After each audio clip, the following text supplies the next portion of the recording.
Hello, everyone. This is Tom Sugar. We're going to get started just in a minute or two while we let the participants join the meeting.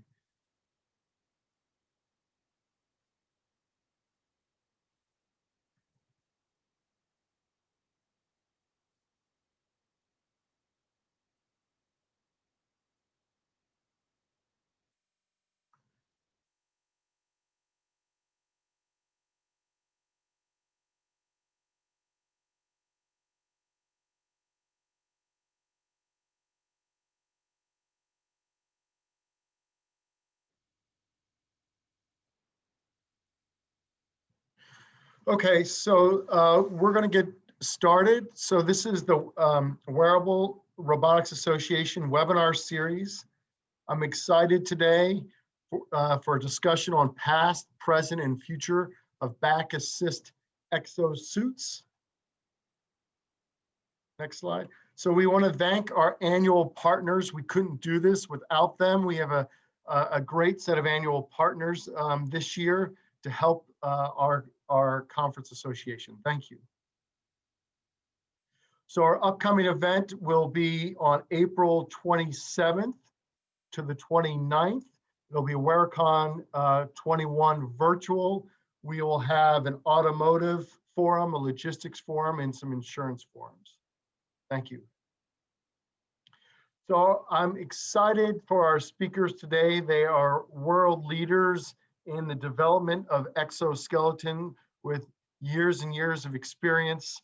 Dr. Carl Zellick from Vanderbilt and HeroWare, and Mr. Matt Marino, the Director of Ergonomics and Human Factors at HeroWare. Thank you. So Carl, take it away.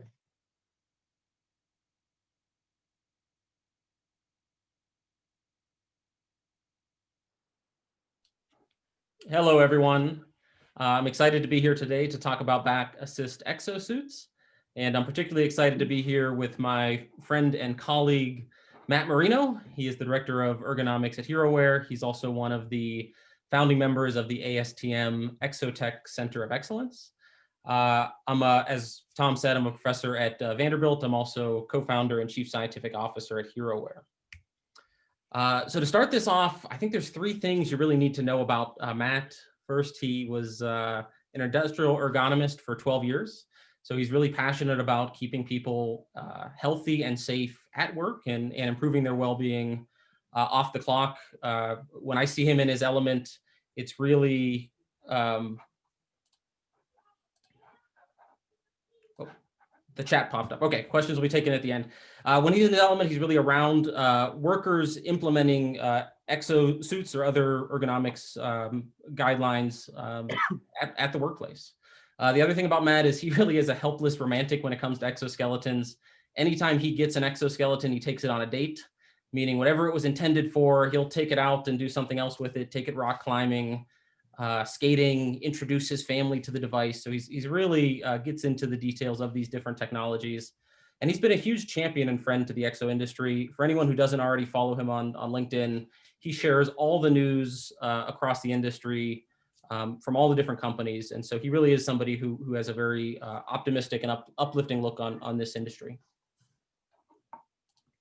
For myself, I've spent my professional career doing research and development to try to reduce physical disabilities in society. A lot of my research in the past dealt with lower limb prosthetics, but I got into back assist exosuits about 4 or 5 years ago, really based on personal motivation. I have 2 young kids. They were putting a lot of wear and tear on my back. I started developing some back pain and really got interested in how we could create wearable technologies that were practical, but also effective.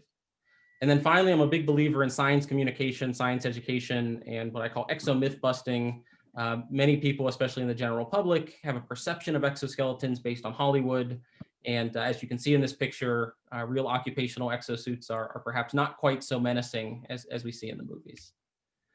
So today we're going to focus on back assist exosuits, why the back, work-related back disorders continue to be a leading cause of missed work, of physical disability in society, of lost productivity, and a driver behind large medical costs. Exosuits, we're honestly just really excited about blending the assistive benefits of exoskeletons with the comfort and form factor of practicality of these devices made mostly from soft materials. And there's three main takeaways I hope you get from the talk today. The first is that exosuits reduce back strain and fatigue. And these assistance benefits have actually been well known for over 100 years. Present, when we look at, when we talk to workers, when we engage with workers, when we really understand some of their challenges, what we've heard, what we see in the scientific literature, really boils down to workers want and need and deserve devices that provide assistance, but also comfort and freedom of movement. And they really need all three of those characteristics in order to adopt and accept and be excited about these technologies. And finally, we're really excited for the future. We believe there's going to be accelerated adoption of exos across multiple industries and really driven by worker demand by hitting these three characteristics of assistance, comfort, and freedom of movement. So let me talk a little bit about the recent past in terms of the science and what we know about exosuits. I've been working in this space and doing research on it at Vanderbilt University for the past 4 or 5 years.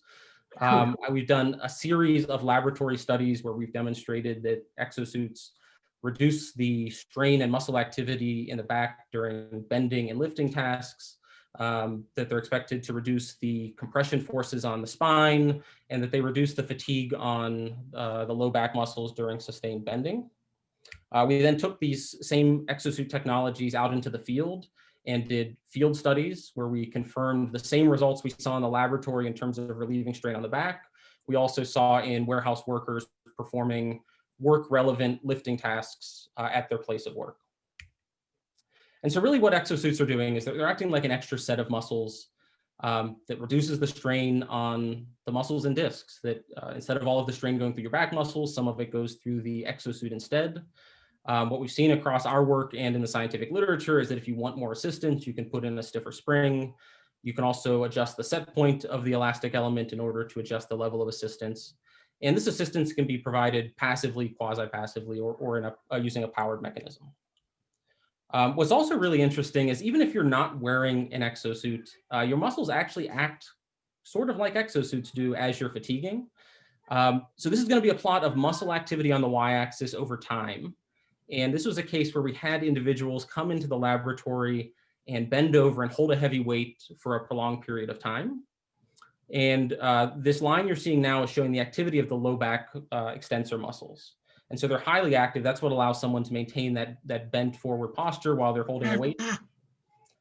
But there's also other muscles that contribute a little bit to this activity. The lat muscles are primarily used for rotating your shoulders.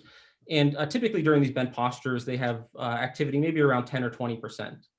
But what's really interesting is as people get fatigued, so after you hold this posture for 50 or 60 seconds, we'd see a number of people who kicked on their lat dorsi muscles and used them to help relieve some of the strain on their other lower back muscles. And so this is effectively the same thing that exosuits are doing. And we're really excited about exosuits as kind of a biomimetic, well-coordinated way to support human posture and movement. I've kind of highlighted the work that I've done, the research out of our lab, but I think it's really important that everyone understands that there's about 15 years of evidence behind back assist exosuits from different research groups all over the world. And it's what we would call in science converging evidence or just overwhelming evidence of the assistive benefits that again, these types of suits relieve strain on the back and reduce fatigue on the back muscles. And so something interesting to ask is, is this a new understanding? Do we just come across this type of clothing like exoskeleton in the last 15 years and then discover the science behind how to relieve back strain? And the short answer is no.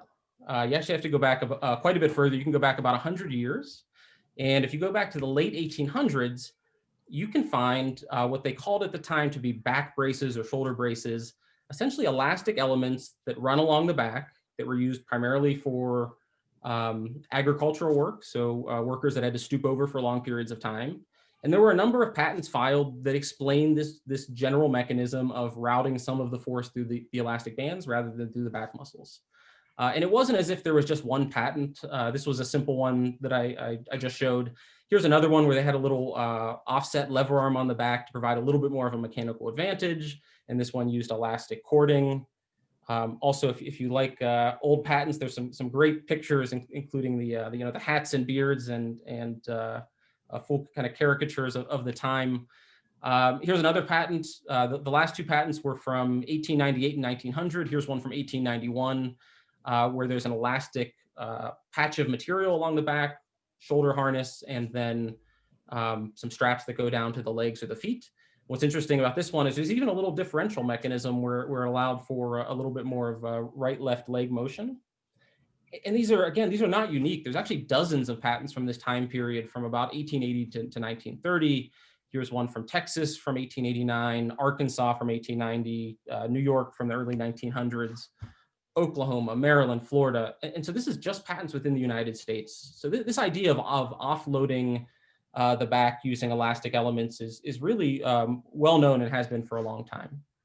As a bit of an aside, what's also interesting is if you go back to the same time frame, all of the rigid exoskeleton concepts that you see in the occupational domain today, those assistive mechanisms were also all described in the old patent literature. So you can find cases of flexible rods used along the side of the body, torsion springs that act at the hip, where you have a plate pressing on the chest and plates pressing on the legs, as well as flexible rods that run along the back and provide assistance that way.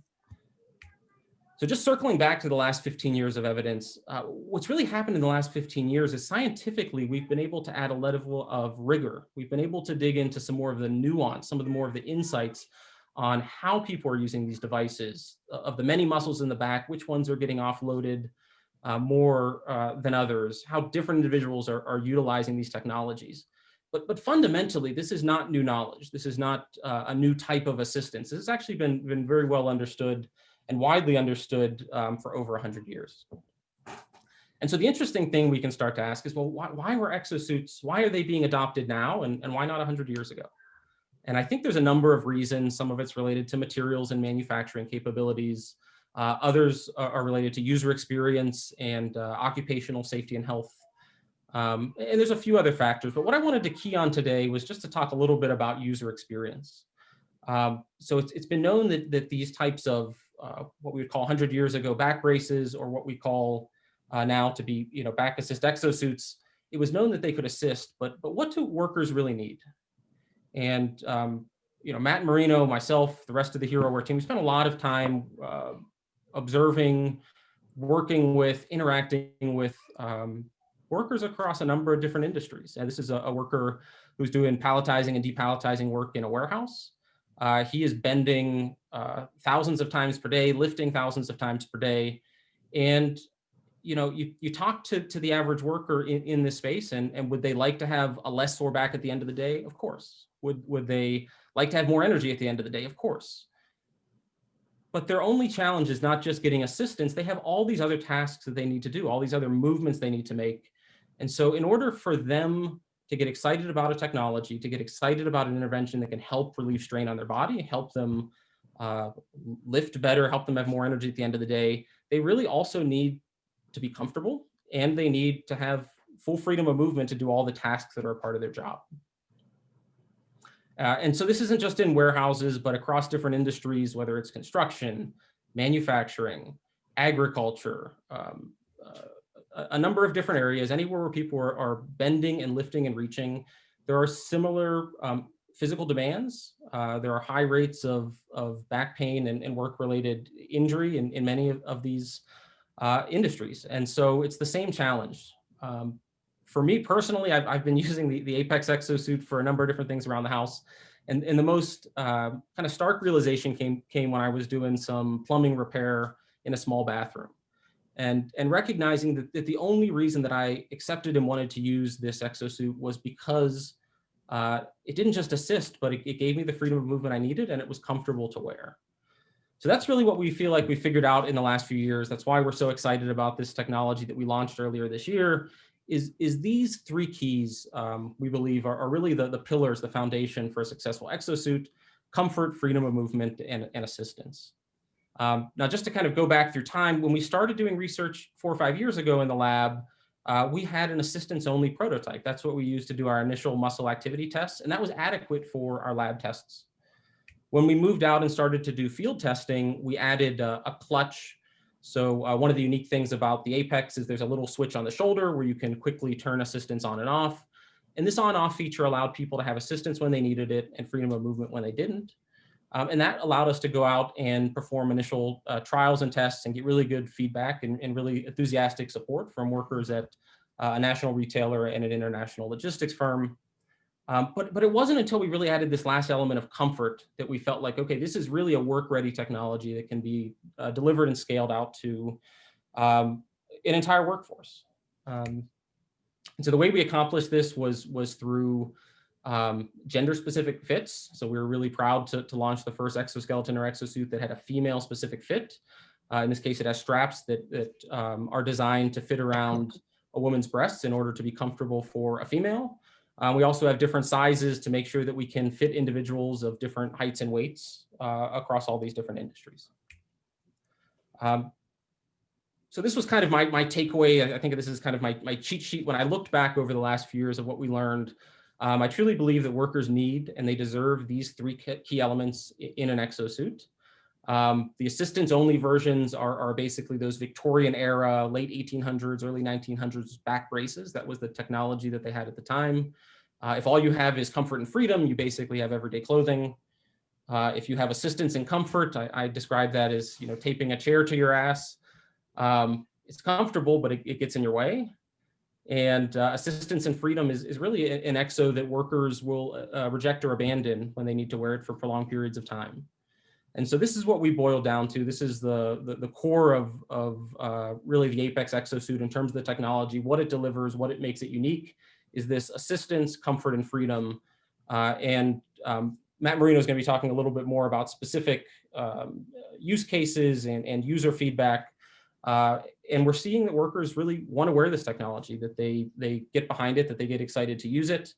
We're really proud of the initial response we've been getting, enthusiastic feedback. On the left is an example of an individual who's using the Apex for agricultural work and from time to time posts on social media that the Exo is saving her back and relieving some of the strain she would otherwise feel during that very physically demanding work.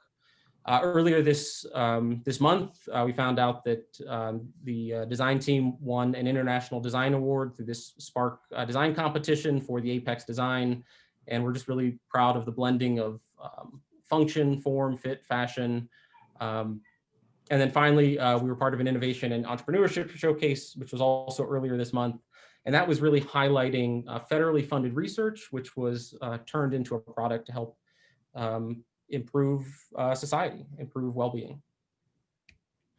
So with that, I'm going to turn things over to Matt Marino to talk more about the present and the future of these back assist exos. Thank you very much, Carl. That was such a fantastic history lesson. I've never seen anybody talk about exo patents like that. And when I saw your draft, I thought that it was fascinating how far back some of those patents go and how some of the ideas for the exos that we have out there today really aren't new at all. And there's a good chance that the people who drew up those patents back then had fashioned or fabricated some type of prototype and put it to use in the field where they were farming too. So I think it's really interesting to see that. And I hope that that was really helpful for people to see that this is not really new cutting edge stuff. It's just a new way of doing it at a good time for workers who are in need of it. So I'm going to talk a little bit now about the present of exosuit technology with a real focus on the HeroWear Apex. That is the product that we launched back at WearCon, actually, March 30th of this past year. So I'm really proud of the team's progress. In less than a year's time, we've scaled up manufacturing in a significant way to be able to support any size customer, large and small, any size order that might come through for these products. We are working with groups at 44 different locations in 35 different states and territories and in 12 countries. And it's important to keep in mind that back pain is not a problem that's isolated to the United States. It's a global problem. It's a huge problem, and injury prevention really needs to be the key. Ergonomics has put a dent in injuries, and we've seen a nice steady decline in work-related musculoskeletal disorders for decades now. But as of late, some of that progress has stalled. And in some cases, in some industries, it's even reversed itself, where we're starting to see more injuries in some of the more physically demanding injuries. So these are in industries that have high rates of injury. They also have high rates of turnover, both of which can be extremely expensive. And these workers have a strong need for strain and fatigue relief from technology like exoskeletons and exosuits today. So I wrote an article a few months back now that can be accessed on the HeroWare website. If you click on our exosphere, we have some articles loaded up in there that talks about 5 industries that are ready to reduce back pain. And these are the 5 in no particular order or priority. Logistics workers, these are workers who move the food and goods that we need each day around the globe to make sure that they either get to our doorstep or they get to the shelves in our local stores so that we can shop them. Manufacturing workers produce those goods and a lot of our food. Construction workers literally build our world. They build all of our infrastructure, including those grocery stores and drugstores that we need to go to, or the hospitals that we need to go to get care. Agricultural workers are growing the food that we eat. And healthcare workers, of course, are taking care of us and our loved ones when we need them most. So these are 5 industries that have extremely high rates of back injury and chronic back pain. And these workers have a strong need for this technology at this point today. I'm not going to talk about healthcare today. So out of this list here, we're going to really focus in on logistics, manufacturing, construction, and agriculture. So I'm going to introduce logistics. In my mind, logistics have a lot of overlap and go hand in hand. Again, the logistics workers are moving around the globe, but those goods have to be sold in some way too. So wholesale and retail trade sector employees are then stocking those goods on the shelves so that we can purchase them and use them. Let's take a look at the example of some of the work demands. And this is really exciting for me to see the Apex put to use. This is a large chain of retail stores. They have, I believe, over 1,800 retail stores around the United States, over a dozen distribution centers to stock those stores.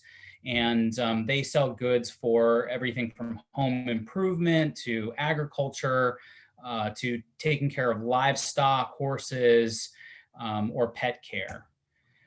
This is the global transportation system, though, and really 53% of the world's goods are manufactured, and 99% of those goods are handled by human hands at least 3 or more times. And handling those objects is grueling work, and it really takes a toll on the workers, their backs, and it's costly to employers. We see high rates of back injuries and claims in this logistics industry, and like I said before, high rates of turnover that lead to recruitment and training costs.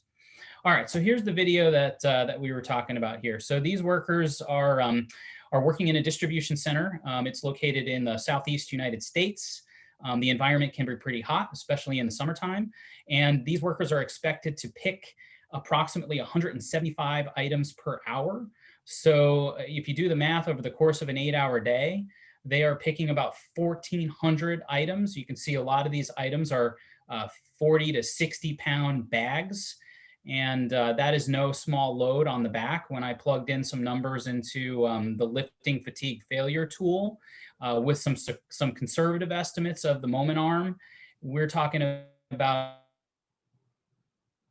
50% chance of those jobs being a high risk job for a back injury. So in a lot of ways, these workers can basically flip a coin and be able to tell whether or not they're going to come home today with a back injury, which is quite frankly scary if you think about it. But they are just doing a tremendous amount of bending and lifting. they have to basically either load product onto a conveyor. A lot of the conveyor products are square or regular shapes so that they can be processed and handled. This particular conveyor is going to take these products up to an e-commerce department that's going to send them directly to the customer's doorstep. But a lot of these other products here are irregular products. These are things that robots, for example, have a really difficult time handling. Unfortunately, end effectors in robotics are only really useful for specific types of lifting. So there's a lot of limitations with robotics, and a lot of people think robots are going to automate these types of jobs. But even as recently as October 2020, Amazon robotics director said that it's probably still going to be about 10 years before Amazon can fully automate with robots, the processing of a single order. And that's only going to be for some orders. Obviously, things like this with heavy bags, irregular shaped objects, things that robots just can't lift, there's still going to be people handling those products. And when we think about it too, robots just change the nature of the work that workers do. And in some of these cases where groups like, for example, Amazon have robots already working in a distribution center or fulfillment center, as they would call them, the productivity demands for those workers increased from having to process about 100 items per hour to having to process 300 to 400 items per hour. Now, the nature of the work changes. Maybe they're not bending and lifting heavy things as much, but they're certainly still doing a lot of repetitive motion. So there's a lot of opportunity there for both back assist technology like the Apex, as well as other types of technologies to support workers in the logistics industry for years to come. So coming back to Carl's three-legged stool here, if it wasn't for the assistance, these workers probably wouldn't want to be bothered with the Apex in this type of logistics environment. They really want some kind of support and assistance for their back, and the Apex is able to deliver that. They also require comfort. Now, I mean, nobody wants to use anything that is uncomfortable for them. And finally, the freedom pillar here is really important. And to me, freedom is a lot of different things. Freedom is the ability to move naturally, but it's also the ability to do the job in any way that it needs to be done. And the device or the exoskeleton and exosuit can't get in the way of the worker. It has to enable them to be free to do what they need to do to get the job done. All right, so I'm going to switch gears and talk about manufacturing. Manufacturing is a very different type of environment, logistics for wholesale and retail trade.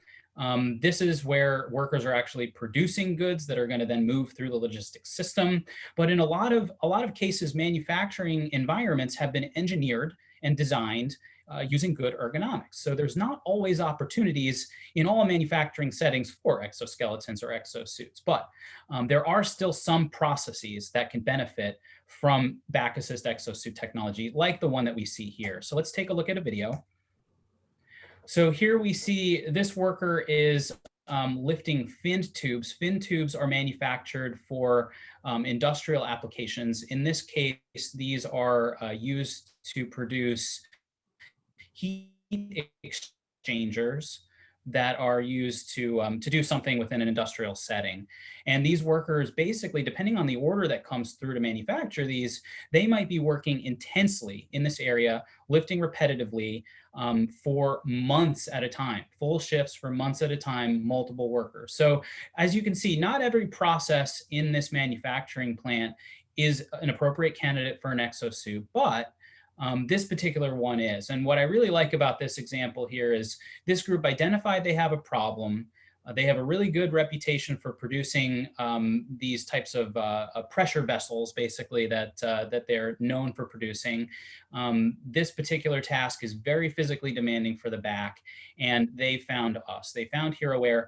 They identified that the Apex might be a good solution. They ordered devices, and they put them to use right out of the box. This is an example of where, while we provide training to all of our customers, training and support, these folks were able to take the Apex out of the box, put it on, adjust it, and put it to use basically on their own with very little support.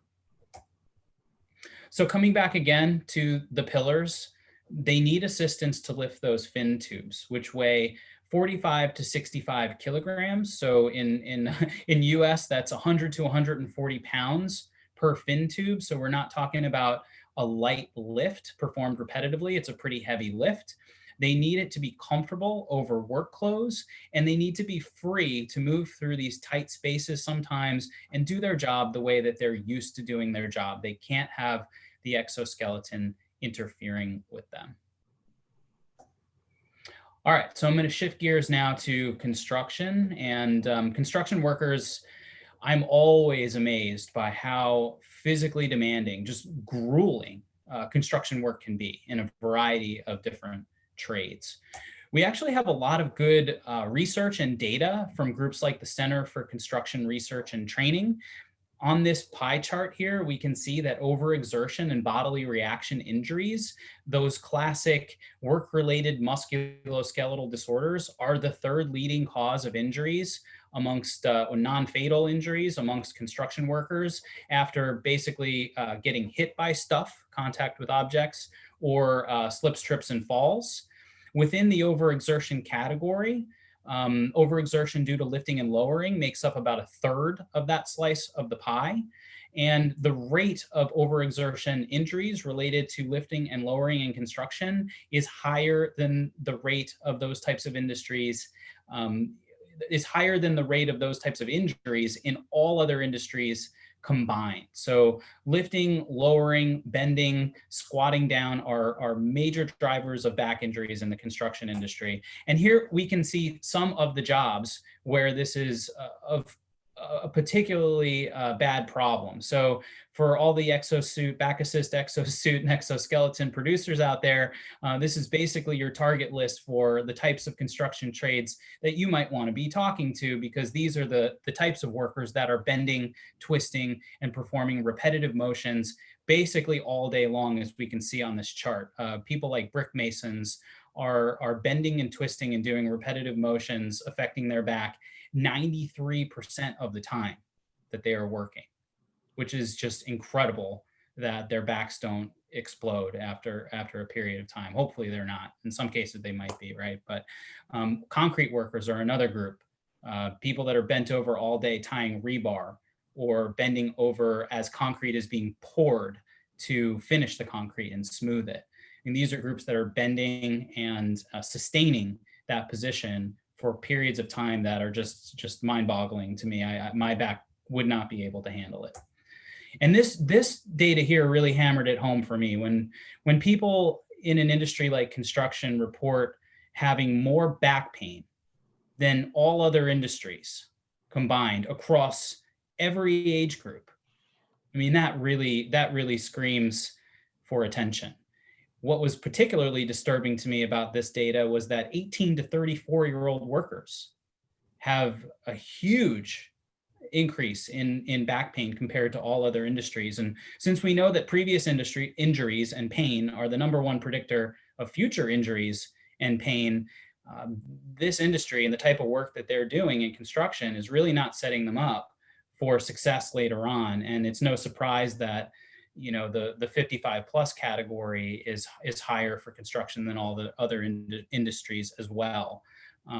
This is an industry that is definitely in need of some type of a solution for back pain and the potentially disabling future that it can create. So we have some nice research. This is data from about 26 respondents to a survey that was sent out. Construction workers are clearly interested in exoskeleton and exosuit technology. They're ready for it, but they have some demands, and rightly so. They should. They expect that the device is going to help reduce risk for musculoskeletal injuries, but they also expect that it might increase productivity, which may not be ideal in all cases. It could negate the benefits of the exo, but sometimes we just have to cross that bridge later. And they're hoping for better worker retention, which is great, because if we can extend the careers of some workers or keep them in the workplace because they don't have an injury, that's awesome. They also pointed out some things about technology adoption, like being able to trial technology easily and being trained on how to use the technology, which are pretty easy things for us to support them with. But they expect return on investment and cost benefit for using the devices, financial gain. And really, we need enough devices on enough workers for a long enough period of time to really make those calculations and be able to determine whether or not that's the case. We of course think they will be, but these devices need to be put to use. So there are some perceived barriers to adoption, which devices like the Apex are able to address. So with the technology itself, people want effective, versatile, durable technology that's not going to make them look weak. They want useful, usable technology that doesn't weigh a lot, that's easy to use, that's compatible with other equipment like fall protection harnesses and tool belts. They want them to fit everybody comfortably, which is completely understandable. And they want devices that are safe. They don't want to snag. They don't want to increase risk for falls. We talk about false sense of security so that people don't think they can go out and lift like iron. We make sure that things are sanitary. So here's an example of a general contractor using the device for a variety of different tasks that he has to do and his company has to do in the construction industry. He's able to put the device on and take it off really quickly. Putting it on takes less than 30 seconds. Taking it off takes less than 10 seconds. He's able to bend and lift and do a variety of different things in these awkward postures.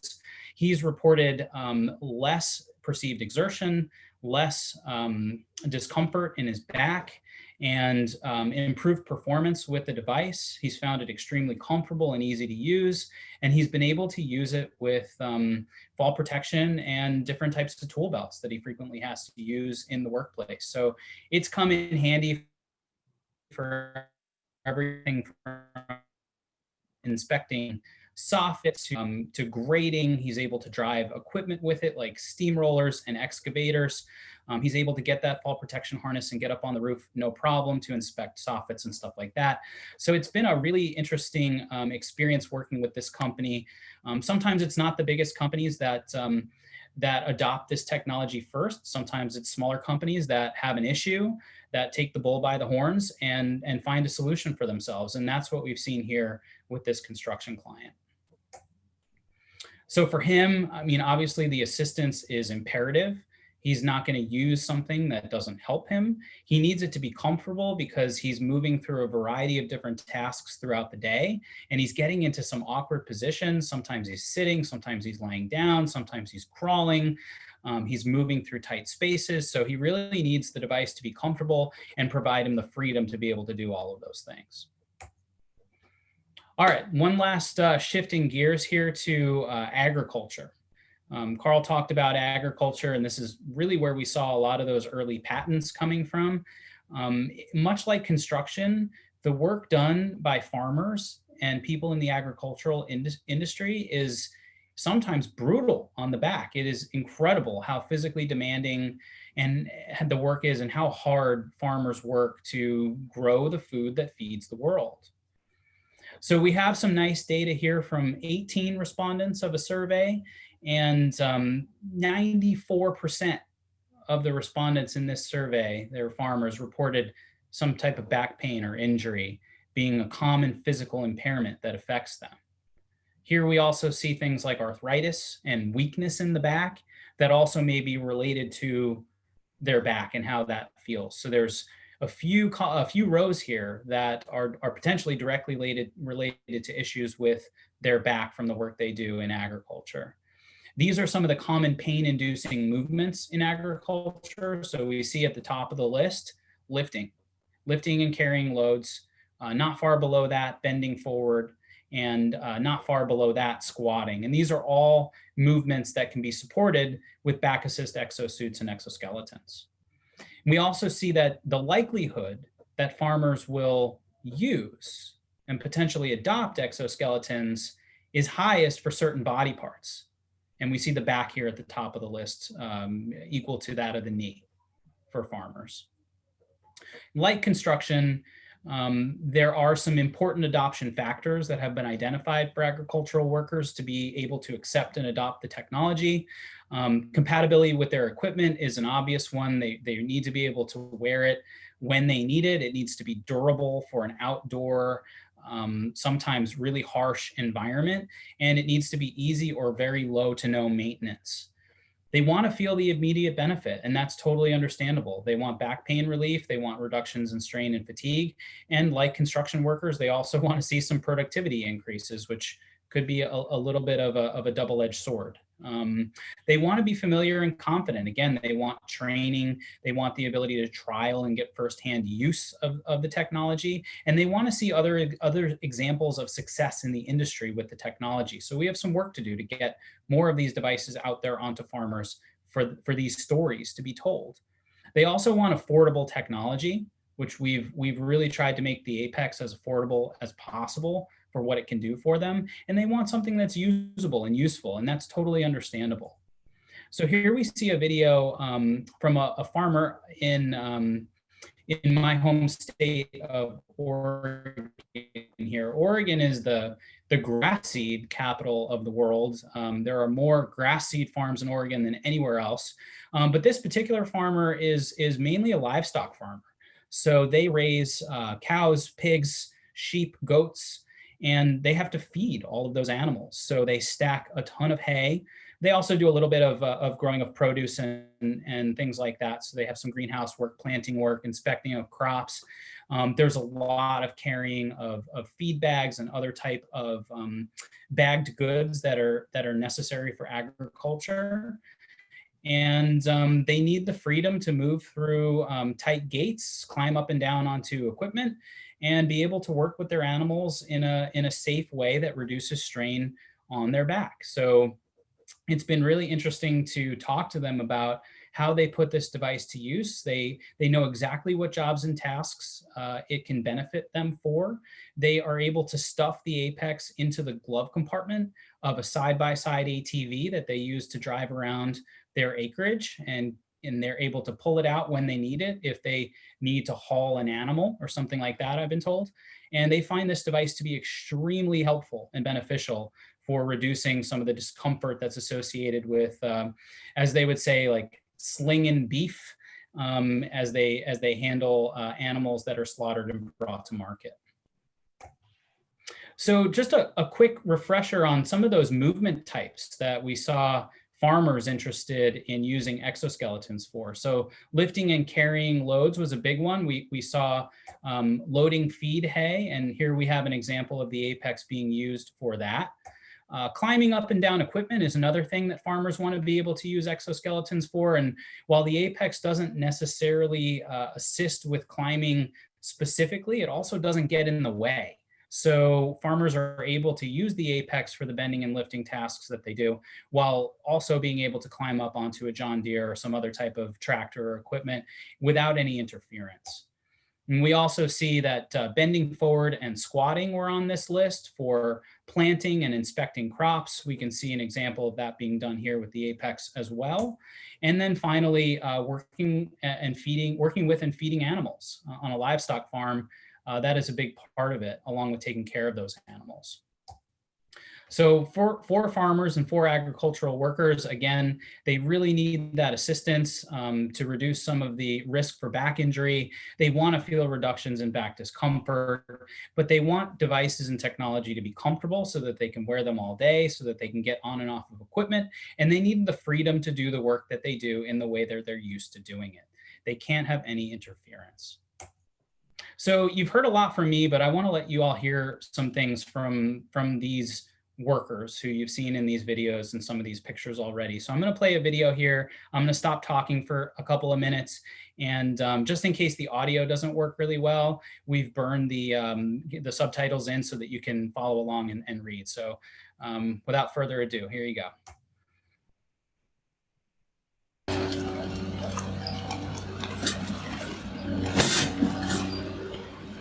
Wow. Yes, perfect. It's holding right there, so I can do this without hurting. See, normally I would put it on my knee, which hurts my knee. Now I don't have to. I can go like that without hurting. Because even prepping to lift the box, normally as you're holding or getting ready or waiting for somebody else to be ready, there's the strain. Yeah. Which I don't have right now. All right, it's the Apex suit update from round 2 of beef hustling. I wore it today with some boring jeans. Worked really good for slinging beef out of the chest freezers. My back was really sore because I did not put it on last night. And today when I was bent over, bringing out half a cow, it worked freaking phenomenal, so thank you very much. Hey guys, we are using the HeroWare exoskeleton today when we are trimming hooves. Hoof trimming is my least favorite part of being a goat owner because goats have 4 hooves and they grow all the time and you have to trim them. There is no great way to trim hooves, even with a stanchion.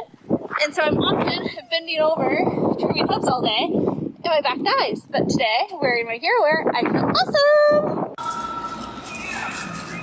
How do you feel about the suit overall so far? I'm really excited about it, man, honestly. I feel like I'm a musician, man. I feel like this is what's gonna save me. I've had nothing but back problems. And then coming in to play music after working like this, it sucks, but I think this might really save me.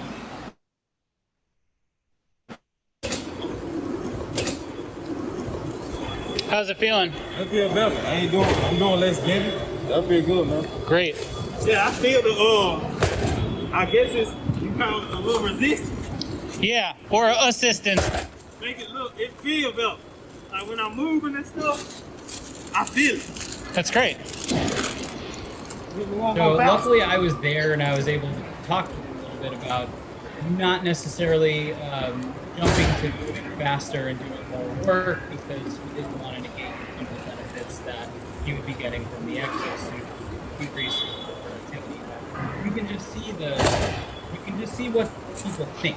And as he shares information with his coworkers there at the end of the video, he's telling them what he's experiencing and what he's feeling. And I think some of these testimonials and hearing what real people have to say about exosuits like the Apex, this is some of the most powerful footage that I've really seen for exos to date, to hear these types of things coming out of people's mouths from what they feel from using the Apex. So I'm super proud to be able to help all of these essential workers with the jobs that they are doing today, 2020, and of course into 2021. So I'm going to kind of wrap up here just with a quick slide about the future of back assist exosuits. And I know, none of us have a crystal ball, so we can't really see what is in store in the future. It makes me think a little bit about this Netflix series that I've been watching recently called Dark, where the characters they figured out a way to travel back in time 33 years, and then they can come back to the present. They can travel forward in time 33 years. And that's something that I haven't been able to do yet. And, maybe one of you smart scientists will figure out a way to do that at some point. But for now, I'm really just going to share my vision for what I think the future of back assist exosuits should be, and what HeroWare thinks the future of back assist exosuits will be. And in a lot of ways, we see exosuits as a category of a tool, kind of like a hammer, where there's not just a single hammer, there's not just one hammer, right? There are many different types of hammers, and there's going to be many different types of exosuits that are adapted for specific use cases and specific workers. And that's kind of what we see, and that's what we're really excited about. We're particularly interested in ways that we can adapt the current version of the Apex to better suit and benefit more people in other occupations beyond the 4 that we really looked at here today. So I've said this before, and I'll kind of reiterate here. Exos are here today, and they're here to stay, and they're only going to get better from here. There's a lot of research and development going on in this space. There are great new products, new companies coming online all the time, and there are standards for the technology being developed to help ensure that exos across the board are safe, reliable, and effective. For people who need exoskeletons and exosuits, this is great news. Older workers who might feel the need to step out of their role because of back pain or injury or something like that, older workers of today might be able to buy themselves a little bit more time if they have a little bit of assistance. And younger workers who begin using exoskeletons and exosuits at a younger age can reduce the risk for what are life-altering injuries, reduce the cumulative wear and tear on their bodies, extend their careers potentially, and prevent a future of chronic pain. So people can go home today with devices like the Apex with more energy to care for their families, get outside, have fun, enjoy life, do the things that they love to do. And at the end of their careers, people will be able to retire able rather than disabled and live out their days on their terms, not the terms that come with back pain. So I want to thank you all very much. Wish you all very happy holidays. And we hope to see you all in person at some point in the near future as we get through this pandemic. So again, wishing you a safe and happy holiday. Thank you very much. We're happy to take questions. Thank you, Carl and Matt, for a wonderful presentation. Exciting videos. Those testimonial videos were some of the best I've seen, and it's exciting for the whole industry. So we're taking questions now. The first question is, could you please illustrate how you came to the percentages in figure 3? And I'm wondering if that's figure 3 of Carl's, where maybe he had some data that he was presenting. I'm thinking that that's the question. It might have come from the studies that I was referencing, Tom. So okay, please, yeah. We're happy to provide the slides, and people can just pull the studies themselves and do that research. Okay. So someone said that's the last study they were interested in. Okay.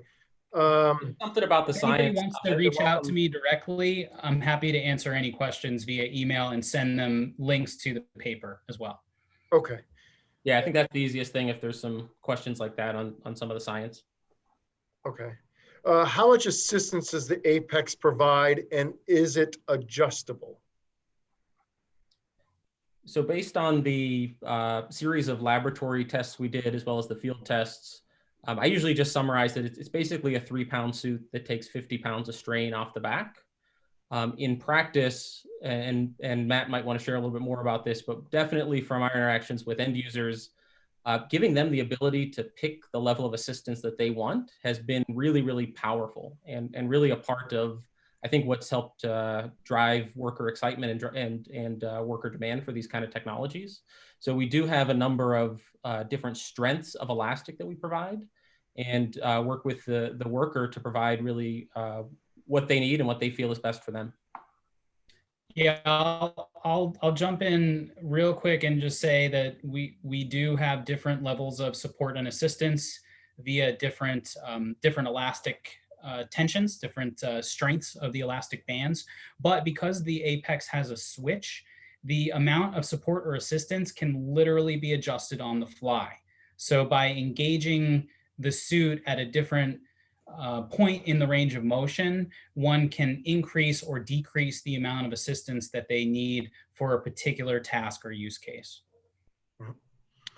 A question, I'm jumping between chat and questions. I guess the range of the motion in the sagittal plane may be restricted. Have you analyzed it? So are you getting restrictions in the sagittal plane? Be the question. Short answer is no. And I think maybe some of the videos we showed, particularly the one of me doing some plumbing work, I mean, you have full range of motion, and that goes back to the selection of the elastic element as well, that you pick an elastic element that provides you with both assistance and the range of motion you need for your work.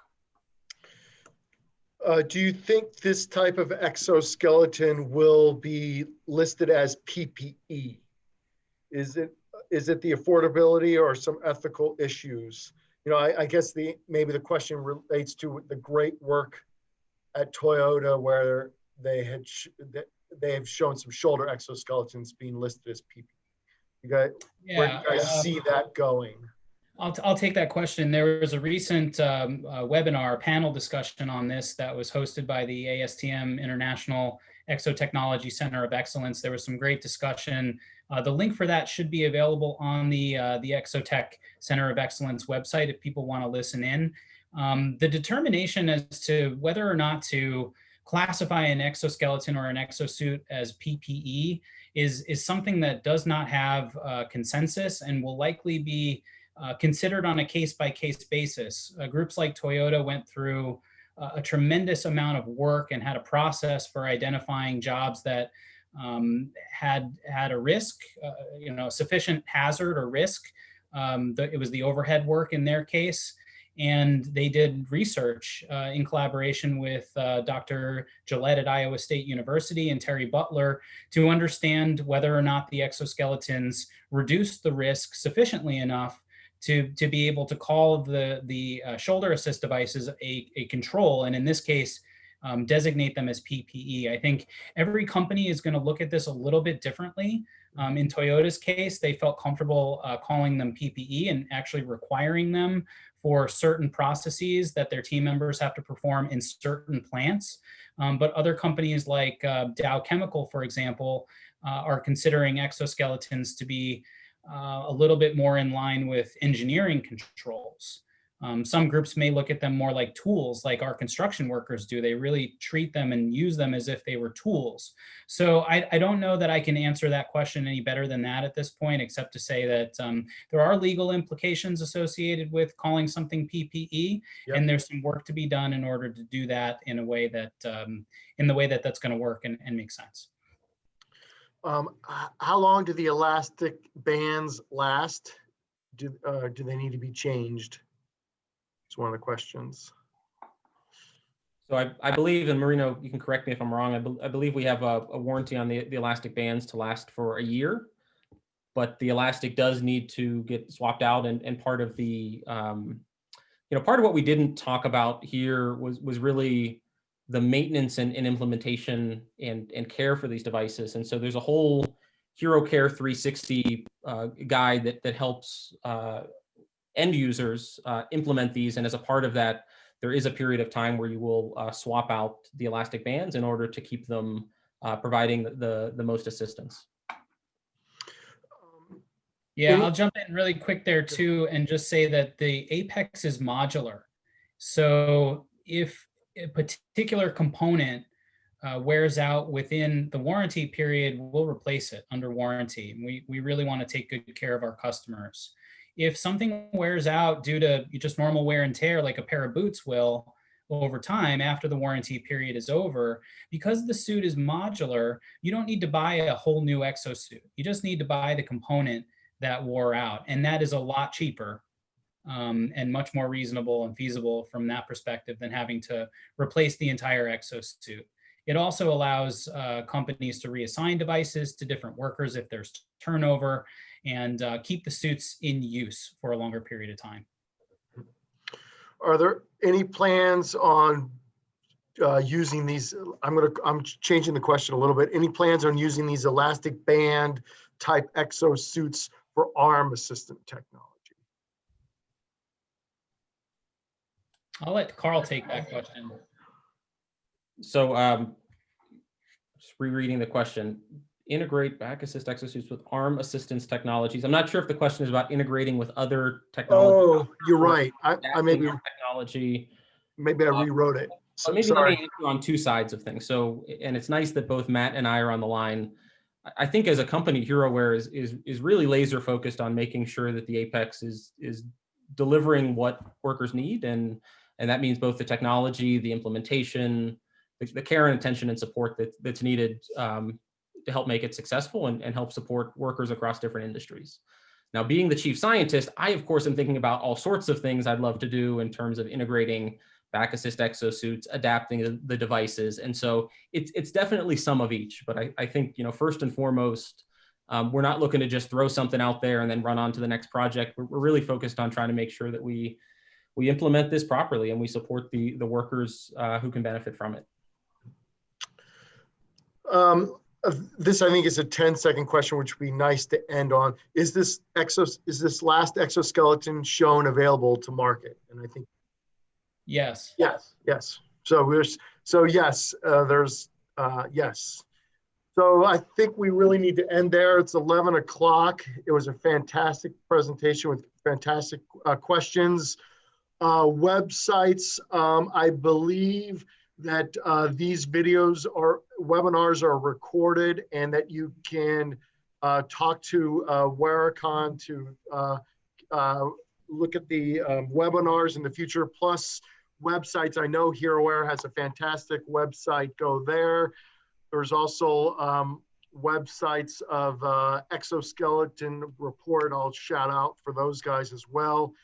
I thought, fantastic presentation. So please go to Waricon to check out these devices. Go to HeroWare, go to Exoskeleton Report. Matt and Carl, I'll give you guys the last word. Yeah, sure. I can be reached pretty easily. People can find me on LinkedIn, or they can shoot me an email at my first initial last name. So mmarino@herowareexo.com. Yep, and I'll just add to that and also give Matt a shout out. He's been working really hard over the last several months to build out more and more content online. I tried to clone him because he's just such a great resource when it comes to implementation and fielding a lot of the practical questions about this technology in the field, how workers are adapting to it. But we're building out knowledge bases and other information on the HeroWare website. And so I think a lot of the common questions we get are now posted there and easily accessible. But if you can't find what you're looking for, certainly both Matt and myself are easy to find either through social media, or I think you can just look up either of our email addresses, and you're welcome to reach out to us directly. Thank you, everyone. We'd love to see you at Waricon Virtual 2021, and there will be a Waricon immersion event in Stuttgart, Germany. Take care, everyone. Thank you.